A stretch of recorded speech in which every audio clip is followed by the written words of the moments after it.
I think the hardest part about retiring was never getting to wear the Queensland cap again, and never getting to have, or never, having those great times in the dressing room when you've just won a game, with all your mates, and you're not going to play the game that you loved in the state that you loved for so long. So that's something I'll always miss. I still miss that today.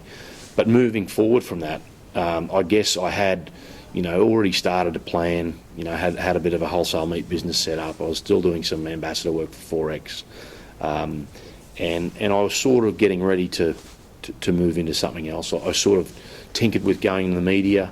As you know, we went over, played the ICL briefly, and that never sort of turned out. But I had a bit of time to sort of sit down and reflect on what I wanted to do. So, look, that wasn't necessarily easy. And you've got a young family now. You're starting to grow up, and it's never easy because it's been such a big part of your life. And I think the most difficult part of it was when you get up some days and you sort of expect to get in the car and go to training, or those things are finished, and it's a real eye-opener. You're out in the real world again, and really you haven't got a huge support network around you like you did at the cricket team. Where you had your physio and your gym person and your fitness trainer and your cricket coach and all that sort of stuff, and you had your doctor, and they're all there at your fingertips. So yeah, it's difficult. So can it feel a little isolating to an extent? Oh, definitely. You can. But that's when the other networks that you build around you kick in, and obviously your family's a big part of that, and should be a big part of that. But yeah, it's no doubt, because you've been for 15 to 20 years living in a bubble of being looked after, like royalty basically, and you sort of. Not that you take it for granted, but you sort of get used to that. So once that stops, as I say, you're out in the real world, and you've got to do some more stuff for yourself. So therein comes back to, I think, the importance of doing some other stuff outside of just your cricket, and having some other skills, and being able to make that transition a bit easier.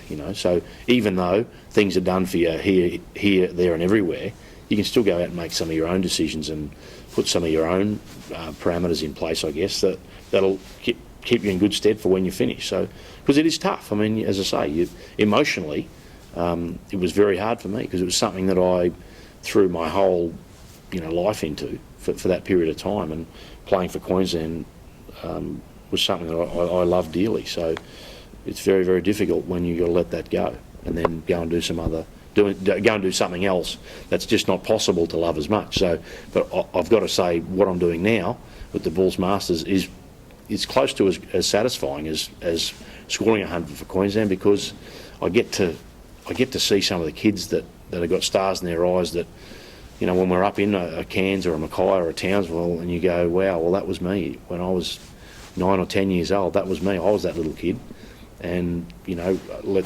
I hope that they get the opportunity to have the journey, and and have a life like I was able to have, courtesy of the great game of cricket. So that's satisfying for me now, to be able to put that back into the game, and see that young kid look up and go, what was it like playing for the Bulls, or stuff like that. So that's where it's been. I think in the role I'm with the Bulls Masters, it's sort of a perfect position for me, given that I love all that part of regional cricket and growing up, and because that's the same journey I lived. So when you did get selected to represent your country, I suppose you would have paused for reflection on some of those harder times. Oh, definitely, sometimes. But when that sort of happened, and it happened a bit out of the blue my first time, and I don't really remember what I was thinking, because I was just that excited, and heart rate was through the roof, and jumping around and ringing everyone that and you're in this bubble all of a sudden, and you don't really get a lot of time to reflect. But now, I suppose, when you look back to those days and you think of the things you could have done better, and all that, that's when it sort of hits home. You go, wow. It was like when I first retired, the first thing you sort of think of is, look at all the stuff that you've forgotten about, or that you don't mention, or that you don't bring up. When you really go down and think about some of the games you played, and some of the times, what you were feeling at certain times, it's quite difficult, because there's so much has happened, and it goes so fast. All of a sudden you've gone from playing, and then you're not. You know, and it feels like it's all happened in a year, you know, and you're condensing 20 years into one. So it's an amazing road, and there's so many ups and downs along the way. You sort of, when you reflect, it's hard to put it all together. But yeah, there's definitely times when I thought, wow, I've been so lucky to be able to play a sport that I loved for so long, and not, you know, I didn't have any, you know, necessarily any pressure outside of that. It was just go and play and enjoy it, and I really appreciate that I was able to do that.